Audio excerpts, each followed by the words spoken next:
HMI के द्वारा किस प्रकार से हम किसी मोटर को चालू करेंगे और किस प्रकार से हम मोटर को एचएमआई के जरिए बंद करेंगे, आज के इस वीडियो के द्वारा सीखने वाले हैं। इसके अलावा मैं आपको ये भी बताऊंगा कि जो हमारा मोटर होता है, उस मोटर को यदि हमें पीएलसी के जरिए भी ऑपरेट करवाना है तो उसका भी कनेक्शन और साथ ही साथ में प्रोग्रामिंग कैसे करेंगे। जैसे कि अभी के टाइम पे आप देखोगे, यहाँ पे जो स्टार्ट पुश बटन है, इसको यदि मैं प्रेस करूँ तो मोटर यहाँ पे चालू हो चुका है। अब मोटर को बंद करने के लिए मैं स्टॉप बटन को दबा दूं तो मोटर यहाँ पे बंद हो जाएगा। फिलहाल के टाइम पे जो मोटर चालू बंद हो रहा है, वो चालू बंद हो रहा है इस वाले पीएलसी के जरिए, और पीएलसी को सिग्नल इस वाले पुश बटन के जरिए जा रहा है। अब सेम इसी प्रकार से इस पीएलसी को मैं कमांड दे सकता हूँ इस वाले एचएमआई के जरिए। जैसे कि यहाँ पे स्टार्ट बटन है, इसको यदि मैं प्रेस करूँ तो मोटर यहाँ पे चालू हो चुका है। इसके अलावा यहाँ पे जो स्टॉप पुश बटन है, इसको यदि मैं प्रेस करूँ तो मोटर यहाँ पे बंद हो चुका है। तो किस प्रकार से हम पीएलसी का प्रोग्रामिंग करेंगे, किस प्रकार से एचएमआई का प्रोग्रामिंग करेंगे और इन सभी का वायरिंग किस प्रकार से करेंगे, चलिए इस वीडियो के माध्यम से समझ लेते हैं। पीएलसी और एचएमआई का जो प्रोग्रामिंग है उसको बताने से पहले मैं आपको सबसे पहले तो यहाँ पे इन सभी का वायरिंग बता देता हूँ, जिससे कि आपका जो कॉन्सेप्ट है वो पूरा का पूरा क्लियर हो जाए। देखिए, यहाँ पे जो पीएलसी है, इस पीएलसी को ऑपरेट करवाने के लिए हमें डीसी पावर सप्लाई प्रोवाइड करना पड़ेगा, और हमारे घरों में या फिर इंडस्ट्री में जो पावर सप्लाई आता है वो power supply AC power supply होती है। तो एसी पावर सप्लाई को डीसी पावर सप्लाई में कन्वर्ट करने के लिए एसएमपीएस का हम इस्तेमाल करते हैं। अब ये जो एसएमपीएस है, इसमें आप देखोगे यहाँ पे पी लिखा हुआ है, तो पी वाले टर्मिनल पे आपको फेज सप्लाई को ले जाके कनेक्ट करना होता है। इसके बगल में एन है, एन का मतलब न्यूट्रल, तो न्यूट्रल पावर सप्लाई को ले जाके न्यूट्रल वाले टर्मिनल पे कनेक्ट करना है। इसके बगल में यहाँ पे ई लिखा हुआ है, मतलब कि इस पॉइंट पे आपको अर्थिंग को कनेक्ट करना होगा। अब ये जो एसएमपीएस है, ये एसएमपीएस इस एसी पावर सप्लाई को डीसी पावर सप्लाई में कन्वर्ट करेगा। कितने वोल्टेज में कन्वर्ट करेगा वो आप यहाँ पे देख सकते हो, 24 वोल्ट डीसी पावर सप्लाई। अब डीसी पावर सप्लाई जो होगा, इस डीसी पावर सप्लाई को ले जाके सबसे पहले तो हमारा जो पीएलसी है उसको ऑपरेट करवाने के लिए पावर सप्लाई प्रोवाइड करना है। तो इसके लिए हम क्या करेंगे, जो हमारा पॉजिटिव पावर सप्लाई है, उस पॉजिटिव पावर सप्लाई से एक वायर को ले जाके पीएलसी का जो पॉजिटिव वाला टर्मिनल है उसके साथ इसको कनेक्ट कर देंगे। इसके बाद जो नेगेटिव पावर सप्लाई है उसको भी ले जाके नेगेटिव वाले टर्मिनल पे कनेक्ट कर देंगे। अब ये जो पीएलसी है, इस पीएलसी को इनपुट पावर सप्लाई देना है, मतलब कि यदि हम इस पुश बटन को प्रेस करें तो मोटर जो होगा, उस मोटर को चालू करने के लिए हमें सिग्नल देना है। तो सिग्नल देने के लिए हमें क्या करना होगा, ये जो हमारा पॉजिटिव पावर सप्लाई है, इस पॉजिटिव पावर सप्लाई से एक वायर को कनेक्ट करके ले जाएंगे, और जो हमारा यहाँ पे पुश बटन है, इस पुश बटन को इनकमिंग पावर सप्लाई दे देंगे। अब इस पुश बटन के जो आउटपुट टर्मिनल है, वहाँ से पावर सप्लाई को ले जाके जो हमारा पीएलसी है, उस पीएलसी का जो X1 टर्मिनल होगा उसके साथ इसको कनेक्ट करना होगा। वैसे आप चाहें तो इस वाले पुश बटन से पावर सप्लाई को ले जाके X2, X3, X4, X5, X6, X7 इन सभी पे भी कनेक्ट कर सकते हो, कोई भी दिक्कत नहीं आएगा। तो मैंने अभी के टाइम पे इस वाले पुश बटन को X1 के साथ कनेक्ट कर दिया। अब ये जो स्टार्ट पुश बटन है, इसको भी पावर सप्लाई हम इसी वायर के जरिए प्रोवाइड कर देंगे, और इसके आउटपुट से पावर सप्लाई को ले जाके X0 के साथ इसको कनेक्ट कर देंगे। मतलब कि पीएलसी के X0 टर्मिनल पे यदि सिग्नल आता है तो पीएलसी हमारा मोटर को चालू करेगा, और X1 टर्मिनल पे यदि सिग्नल आएगा तो हमारा जो मोटर है वो मोटर बंद हो जाएगा। अच्छा, यहाँ पे आप एक चीज़ ध्यान दीजिएगा कि जो आप यहाँ पे पुश बटन इस्तेमाल करोगे, उस पुश बटन के पीछे में जो आप एलिमेंट इस्तेमाल करोगे वो दोनों के दोनों एनो कॉन्टैक्ट होना चाहिए। जैसे कि आप देखोगे, इस वाले पुश बटन के पीछे भी एनो कॉन्टैक्ट लगाया गया है, और इस वाले पुश बटन के पीछे भी एनो कॉन्टैक्ट लगाया गया है। मतलब कि आपको यहाँ पे एनो कॉन्टैक्ट इस्तेमाल करना होता है। वैसे आप एनसी कॉन्टैक्ट भी इस्तेमाल कर सकते हो, लेकिन बेस्ट रहेगा एनो कॉन्टैक्ट ही इस्तेमाल करिएगा। अब इस पीएलसी में आप देखोगे यहाँ पे S/S टर्मिनल है, मतलब कि सिंक सोर्स वाली टर्मिनल है। इस टर्मिनल पे हमें नेगेटिव पावर सप्लाई को ले जाके कनेक्ट करना होता है। हालांकि आप चाहें तो यहाँ पे पॉजिटिव पावर सप्लाई भी कनेक्ट कर सकते हो, लेकिन उसके लिए कुछ कंडीशन होता है। क्या कंडीशन होगा, उसके लिए मैंने पीएलसी वाली जो कोर्स है उस वाले कोर्स में पूरा डिटेल से बताया हूँ। यदि आप पीएलसी प्रोग्रामिंग सीखना चाहते हो तो मेरा जो कोर्स है उस कोर्स को ज्वाइन कर सकते हो। कोर्स का लिंक मैंने डिस्क्रिप्शन में दे दिया हूँ, वहाँ पर क्लिक करके कोर्स को ज्वाइन कर सकते हो। ठीक है, अब यहाँ पे हमें इस पीएलसी के जरिए मोटर को चालू बंद करना है। अब मोटर जो होगा, उस मोटर को चालू बंद करने के लिए हम इस कॉन्टेक्टर का इस्तेमाल करेंगे।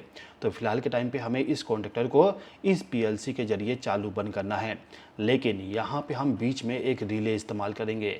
रिले क्यों इस्तेमाल करेंगे? क्योंकि जो हमारा कॉन्डक्टर होता है उस कॉन्डक्टर के अंदर एक मैग्नेटिक कॉइल लगा होता है। उस कॉइल को चालू बंद करने पे जो पीएलसी का कॉन्टैक्ट होता है उसमें कुछ इफेक्ट आ सकता है, जिसकी वजह से पीएलसी ख़राब हो सकती है। इसीलिए हम बीच में रिले का इस्तेमाल करते हैं। अब यहाँ पे इन सभी का कनेक्शन कैसे होगा उसको भी समझते हैं। जो पॉजिटिव पावर सप्लाई है उस पावर सप्लाई से एक वायर को ले जाके जो पीएलसी का C0 टर्मिनल है, मतलब कि कॉमन टर्मिनल है, उसके साथ इसको कनेक्ट कर दीजिए। अब कॉमन टर्मिनल पे जो पावर सप्लाई कनेक्ट किया गया है उसका आउटपुट पावर सप्लाई हमें Y0 टर्मिनल पे मिलेगा। तो इस टर्मिनल से एक वायर को कनेक्ट करके ले जाना है और जो हमारा रिले कार्ड है, मतलब कि जो रिले है, उस रिले को हमें पॉजिटिव पावर सप्लाई प्रोवाइड करना होगा। अब इस रिले को ऑपरेट करवाने के लिए हमें नेगेटिव पावर सप्लाई भी प्रोवाइड करना होता है। तो जो हमारा नेगेटिव पावर सप्लाई है उसको ले जाके डायरेक्टली नेगेटिव वाले टर्मिनल पे कनेक्ट कर देंगे। अब इसके बाद यहाँ पे जो कॉन्डक्टर है इसका कनेक्शन करना है। ये जो मेरे पास में कॉन्डक्टर है, ये कॉन्डक्टर मेरा AC पावर सप्लाई पे वर्क करता है। तो यहाँ पे आपको क्या करना होगा, जो आपका AC पावर सप्लाई है उस पावर सप्लाई का जो फेज सप्लाई होगा उसको लेके आना है और रिले का जो आपका NO कॉन्टैक्ट होगा उसका इस्तेमाल करते हुए कॉन्डक्टर का कनेक्शन करना है। तो फेज सप्लाई को लाके मैंने O1 टर्मिनल पे कनेक्ट कर दिया और P1 टर्मिनल से पावर सप्लाई को ले जाके जो मेरा यहाँ पे कॉन्डक्टर है उस कॉन्डक्टर के A1 टर्मिनल पे इस वाले वायर को मैंने कनेक्ट कर दिया। कॉन्डक्टर को न्यूट्रल पावर सप्लाई डायरेक्टली हम प्रोवाइड कर देंगे, जिससे कि कॉन्डक्टर हमारा चालू बंद हो जाए। तो ये जो पीएलसी है, इस पीएलसी के जरिए मोटर को चालू बंद करने के लिए केवल हमें इतना ही कनेक्शन करना पड़ेगा। अब यदि आप चाहते हो कि जो HMI है उस HMI के जरिए भी मोटर को चालू बंद कर सके, तो इसके लिए आपको सबसे पहले तो HMI को पावर सप्लाई प्रोवाइड करना होगा। तो पावर सप्लाई के लिए आपका जो यहाँ पे DC पावर सप्लाई है उसी पावर सप्लाई को ले जाके HMI के साथ कनेक्ट करना होगा। मतलब कि जो पॉजिटिव पावर सप्लाई है उसको ले जाके HMI के साथ कनेक्ट कर देंगे और नेगेटिव पावर सप्लाई को भी ले जाके HMI के पीछे में जो पावर सप्लाई कनेक्ट करने वाली कनेक्टर होती है उसके साथ इसको कनेक्ट कर देंगे। अब इस HMI का कम्युनिकेशन हमें इस वाले PLC के साथ करवाना है। तो इसके लिए हम यहाँ पे RS485 वाली जो केबल होगी उसका इस्तेमाल करेंगे। इस केबल को ले जाके HMI के पीछे में जो पोर्ट होगा उसके साथ कनेक्ट कर देंगे। अब इस वायर में आपको मिलेगा 3 वायर। तीनों वायर में से केवल आपको 2 वायर का इस्तेमाल करना है, जिसमें से जो रेड वायर होगी उसको ले जाके RS485 वाली जो पोर्ट होगी उस पोर्ट का जो पॉजिटिव वाला टर्मिनल है उसके साथ इसको कनेक्ट करना होगा और ब्लैक वाले वायर को ले जाके माइनस वाले टर्मिनल पे कनेक्ट करना होगा। मतलब कि RS485 टर्मिनल जो है उसके साथ इस वाले केबल को आपको कनेक्ट करना होगा। तो केवल आपको इतना ही वायरिंग करना होगा PLC और HMI के जरिए किसी मोटर को चालू बंद करने के लिए। अब वायरिंग करने के बाद हमें यहाँ पे प्रोग्रामिंग करना है। पीएलसी का प्रोग्रामिंग करने से पहले मैं आपको यहाँ पे एक चीज दिखाना चाहूंगा कि जो मेरा यहाँ पे कॉन्टेक्टर है, इस कॉन्टेक्टर को आप देखोगे यहाँ पे मैंने 3 फेज का पावर सप्लाई दिया हूँ। 3 फेज का पावर सप्लाई इस कॉन्टेक्टर का जो L1, L2, L3 टर्मिनल है इस पे कनेक्ट किया हूँ। मतलब कि इनपुट पावर सप्लाई यहाँ पे कनेक्ट किया गया है और मोटर जो है उस मोटर को power supply T1, T2, T3 terminal से गया है। ठीक है, तो मोटर का कनेक्शन करने के लिए कॉन्टेक्टर का जो पावर टर्मिनल होता है उसका इस्तेमाल हमें करना होता है। अब दोस्तों ये जो मेरा मोटर है, ये मोटर मेरा 3 फेज के पावर सप्लाई पे वर्क करता है, लेकिन मेरे घर में अभी के टाइम पे केवल सिंगल फेज का पावर सप्लाई है। तो इसीलिए मैंने यहाँ पे एक BFD को बाय कर लिया हो, ये वाला BFD। ये जो BFD है ना, इस BFD में मैं सिंगल फेज का पावर सप्लाई कनेक्ट करूंगा तो इसके आउटपुट से मुझे 3 फेज का पावर सप्लाई मिल जाएगा, जिसके जरिए इस वाले मोटर को मैं आसानी से चला सकता हूँ। मतलब कि इस कॉन्टेक्टर को जो 3 फेज का पावर सप्लाई दिया जा रहा है वो इस वाले BFD के जरिए जाएगा और इस कॉन्टेक्टर के आउटपुट से मोटर को पावर सप्लाई चला जाएगा, जिससे कि मोटर मेरा आसान तरीके से 3 फेज के पावर सप्लाई पे रन हो सके। अच्छा, यहाँ पे मेरे पास में HMI है, इसके बारे में मैं आपको अभी के टाइम पे बता रहा हूँ। PLC के बारे में 3-4 वीडियो मैंने ऑलरेडी बना दिया हूँ, उसको आप देख सकते हो।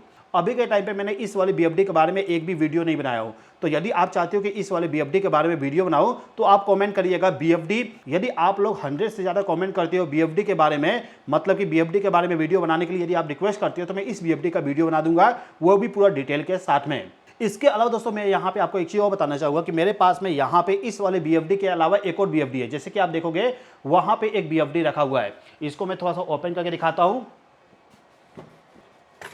जैसे कि आप देखोगे यहाँ पे मैंने नया BFD खरीद के लाया हूँ और इस BFD के बारे में आप लोगों को पूरा डिटेल्स में पढ़ाने वाला हूँ। ये जो BFD है ना, ये BFD थोड़ा सा स्पेशल टाइप का है। इस BFD में हम PLC के जैसे प्रोग्रामिंग भी कर सकते हैं।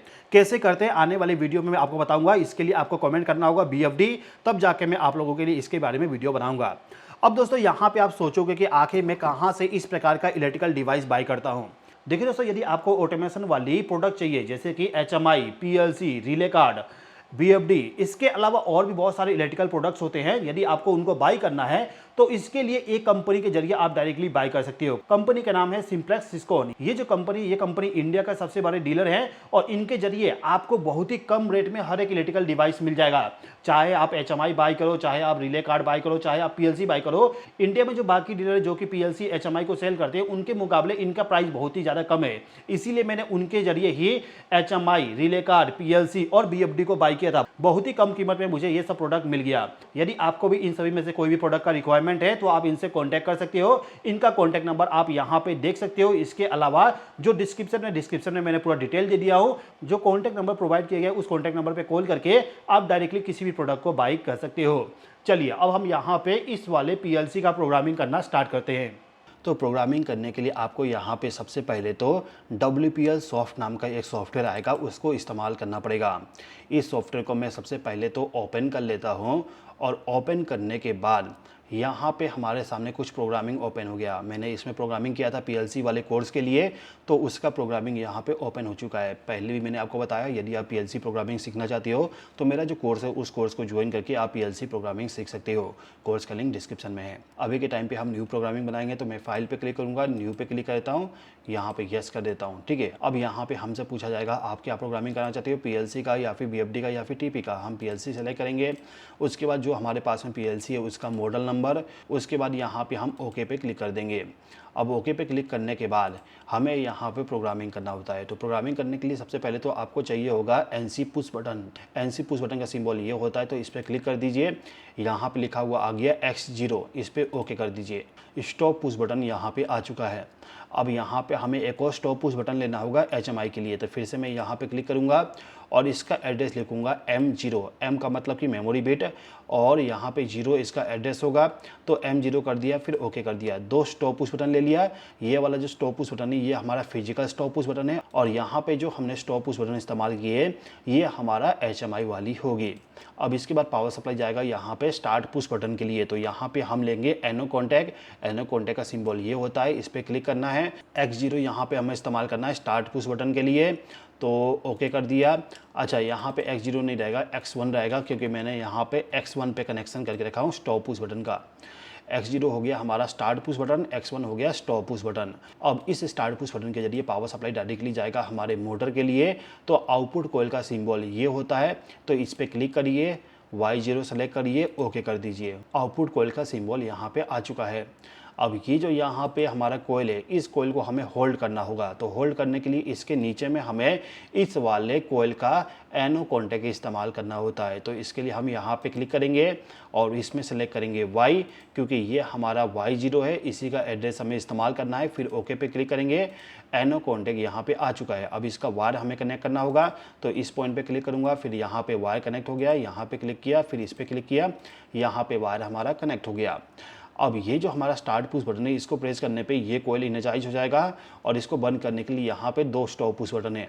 अभी के टाइम पे हमें इस कोयल को HMI के जरिए भी चालू बंद करना है, तो इसके लिए इसके पैरेलल में यहाँ पे एक और एनो कॉन्टैक्ट इस्तेमाल करेंगे और ये एनो कॉन्टैक्ट हमारा मेमोरी बीट वाली होगी, मतलब कि HMI के लिए इस्तेमाल हम करेंगे। तो मैंने यहाँ पे एक एनो कॉन्टैक्ट ले लिया और इसको भी मैं पैरेलल में कनेक्ट कर दूंगा। यहाँ पे पैरेलल हो गया और ये भी पैरेलल में कनेक्ट हो गया। अच्छा, यहाँ पे मैंने M0 इस्तेमाल किया और इस जगह पे भी M0 इस्तेमाल किया हूँ, इनको हमें चेंज करना होगा।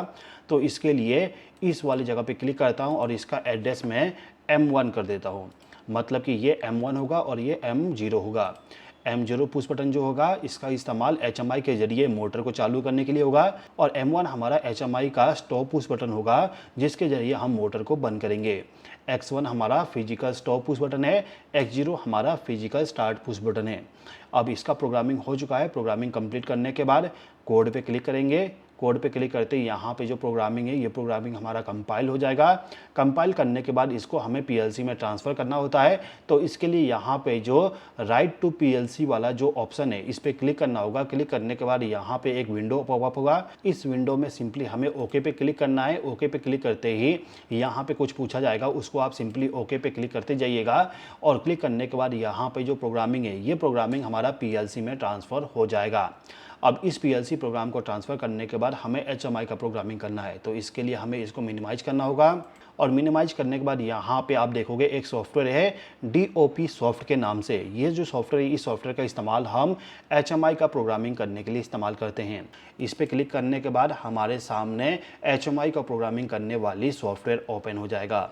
यहाँ पे मैंने कुछ प्रोग्रामिंग बनाया हूँ, इसको स्किप करते हैं। अभी के टाइम पे हम यहाँ पे न्यू प्रोजेक्ट पे क्लिक करते हैं।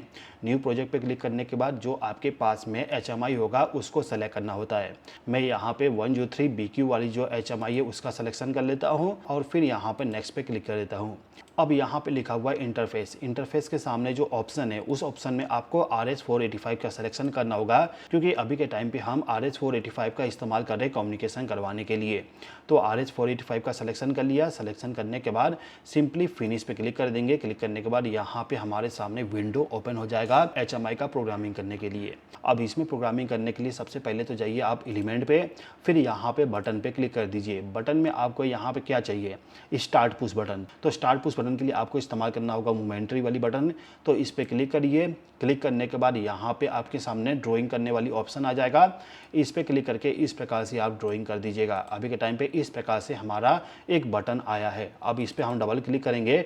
डबल क्लिक करते ही यहाँ पे एक विंडो पॉपअप होगा। इस वाले विंडो पे हमें सबसे पहले तो यहाँ पे इस वाले बटन का एड्रेस लिखना होता है। तो इसके लिए राइट एड्रेस इस पर क्लिक करेंगे। यहाँ पे डिवाइस टाइप है तो यहाँ पे हम मेमोरी बिट इस्तेमाल करेंगे M, और एड्रेस होगा उसका 0 M0 मैंने सेलेक्ट कर लिया, एंटर कर दिया। अब इसको मैं कॉपी करूँगा और कॉपी करने के बाद यहाँ पे सिंपली पेस्ट कर दूँगा। इतना काम करने के बाद मैं पिक्चर पे क्लिक करूँगा और फिर यहाँ पे 3 डॉट है इस पर क्लिक करूँगा और इसके बाद यहाँ पे 100 सीरीज जो है इस पर क्लिक करके मैं यहाँ पे जो सिंबल चाहिए उसका आइकॉन लेके आऊँगा। इसमें हमें बहुत सारा आइकॉन मिल जाएगा, जैसे कि एक्शन बटन वाली, पुश बटन वाली, कंट्रोलर वाली, क्लासिक सिंबल कुछ हैं इस प्रकार के, फ़ैन का सिंबल, इलेक्ट्रिसिटी का सिंबल, जो भी आपको सिंबल चाहिए इसी के अंदर आपको मिल जाएगा। फ़िलहाल के टाइम पे मैं यहाँ पे एक्शन बटन का इस्तेमाल कर लेता हूँ। इस पर क्लिक किया और नीचे आता हूँ। नीचे आने के बाद जो मुझे यहाँ पे बटन चाहिए उसको सेलेक्ट कर लूँगा। तो स्टार्ट पुश बटन के लिए इसका इस्तेमाल करूँगा। तो इसको मैं उठाया और यहाँ पे स्टेट 0 जो लिखा हुआ है उसके अंदर लेके चला गया। अब ये जो रेड पुश बटन है इसको लेके गया यहाँ पे। अच्छा, यहाँ पे मैं ग्रीन रेड बटन क्यों लगा रहा हूँ इसको समझते हैं। देखिए, जब मैं पुश बटन को प्रेस नहीं करूँगा तो हमारा जो पुश बटन है इस प्रकार से दिखेगा, लेकिन जैसे मैं उसको प्रेस करूँगा रेड कलर में टर्न हो जाएगा, जिससे कि हमें पता चलेगा बटन प्रेस हो चुका है। इसलिए मैंने इन दोनों को इस प्रकार से कर दिया। अब मैं ओके पे क्लिक करूँगा। ओके पे क्लिक करने के बाद यहाँ पे क्लिक करेंगे और स्ट्रेच ऑल कर देंगे। स्ट्रेच ऑल करने के बाद ओके पे क्लिक करेंगे। आप देखोगे यहाँ पे हमारा सिंबल आ चुका है, लेकिन सही से दिख नहीं रहा। तो इसको मैं थोड़ा सा अच्छे से कर देता हूँ। अब यहाँ पे देखोगे बैकग्राउंड में थोड़ा सा एक डार्क कलर आ रहा है, तो इसको रिमूव करने के लिए स्टाइल पे क्लिक करेंगे और यहाँ पे बैकग्राउंड कलर जो है उसको वाइट कर देंगे। वाइट हमने यहाँ पे कर दिया स्टेट 0, मतलब कि ऑफ कंडीशन में है। अब हमें यहाँ पे क्लिक करना है। क्लिक करने के बाद 1 सेलेक्ट करना है, मतलब कि ऑन स्टेट में यहाँ पे कलर दूसरा दिखाएगा, तो इसको भी हमें यहाँ पे वाइट करना होगा। वाइट कर देता हूँ, फिर ओके पे क्लिक कर देता हूँ। ठीक है, तो यहाँ पे मेरा पुश बटन आ चुका है। अब इसी पुश बटन को मैं कॉपी करूंगा और कॉपी करने के बाद यहाँ पे मैं डुप्लीकेट कर दूंगा। दोबारा से इसको बनाने की आवश्यकता नहीं है, सिंपली डुप्लीकेट किया, इस पर डबल क्लिक किया। अब यहाँ पे हमें स्टॉप पुश बटन इसको बनाना है, तो इसके लिए सबसे पहले तो यहाँ पे एड्रेस चेंज करना होगा। स्टॉप पुश बटन का एड्रेस है M1, तो मैं यहाँ पे M1 कर दिया, एंटर किया और यहाँ पे M1 एंटर। ठीक है, ये हो गया M1। अब हम जाएंगे यहाँ पे पिक्चर में, इस पर क्लिक करेंगे और इन दोनों को यहाँ से रिमूव करेंगे। फिर नीचे जाएंगे और नीचे जाने के बाद जो हमारा यहाँ पे सिंबल है, जैसे कि स्टॉप पुश बटन के लिए मैं इस वाले आइकॉन का इस्तेमाल करूँगा, तो इसको मैंने ले लिया और इस बटन को प्रेस करने के बाद कलर उसका इस प्रकार से दिखना चाहिए, तो इसको भी मैंने सेलेक्ट कर लिया। फिर ओके पे क्लिक कर दिया, फिर यहाँ पे स्ट्रेच ऑल, फिर ओके। इस प्रकार से मेरा बटन लग चुका है। अब इन दोनों बटन को थोड़ा सा मैं जूम कर देता हूँ, जिससे कि थोड़ा सा बड़ा दिखे। ठीक है, तो इस प्रकार से मैं कर देता हूँ और इसको भी थोड़ा सा जूम करता हूँ। ओके, तो यहाँ पे मेरे पास में 2 पुश बटन है, एक तो स्टार्ट पुश बटन, दूसरा स्टॉप पुश बटन। अब इस प्रकार से HMI का प्रोग्रामिंग करने के बाद हमें प्रोजेक्ट पे क्लिक करना होगा, फिर कंपाइल ऑल पे क्लिक करना होगा। कंपाइल करने के बाद हम इस वाले प्रोग्राम को HMI में ट्रांसफ़र कर सकते हैं। HMI में ट्रांसफ़र करने के लिए हमें यहाँ पे डाउनलोड ऑल डाटा इस पर क्लिक करना होगा। क्लिक करते ही यहाँ पे हमारा डाउनलोडिंग स्टार्ट हो जाएगा। यहाँ पे ट्रांसफ़र हो चुका है। ट्रांसफ़र होने के बाद आप देख सकते हो HMI में यहाँ पे हमारा बटन आ चुका है। अब यहाँ पे आप देखोगे ये जो स्टार्ट पुश बटन है इस वाले पुश बटन को प्रेस करूँ तो यहाँ पे कलर चेंज हो जा रहा है। कलर क्यों चेंज हो रहा है? क्योंकि हमने प्रोग्रामिंग में उसको चेंज करके रखे हैं। इसको रिलीज़ करने पे यहाँ पे कलर चेंज हो गया। सेम इसी प्रकार से यहाँ पे जो स्टॉप पुश बटन है, इसको प्रेस करने पे यहाँ पे कलर चेंज हो रहा है, इसको रिलीज़ करने पे कलर वापस हो गया। तो यहाँ पे जो हमारा पुश बटन है, इस पुश बटन में आप देखोगे जो स्टार्ट पुश बटन है, स्टार्ट पुश बटन को यदि मैं प्रेस करूँ तो यहाँ पे मोटर मेरा चालू हो चुका है। अब ये जो स्टॉप पुश बटन है, इसको यदि मैं प्रेस करूँ तो मोटर यहाँ पे बंद। सेम इसी प्रकार से यदि मैं चाहूँ तो मोटर को इस वाले पुश बटन के जरिए भी चालू कर सकता हूँ। इसके अलावा मोटर को बंद करने के लिए स्टॉप बटन को प्रेस करके मोटर को मैं बंद कर सकता हूँ। दोस्तों, यदि आप HMI का प्रोग्रामिंग या फिर PLC का प्रोग्रामिंग सीखना चाहते हो, वो भी पूरा डिटेल से, तो इसके लिए मेरा जो कोर्स है PLC और HMI प्रोग्रामिंग का कोर्स, उस कोर्स को ज्वाइन करके आप आसानी से PLC HMI का प्रोग्रामिंग सीख सकते हो। उम्मीद करता हूँ कि ये वीडियो आपको पसंद आया होगा। इस वीडियो को देखने के लिए धन्यवाद।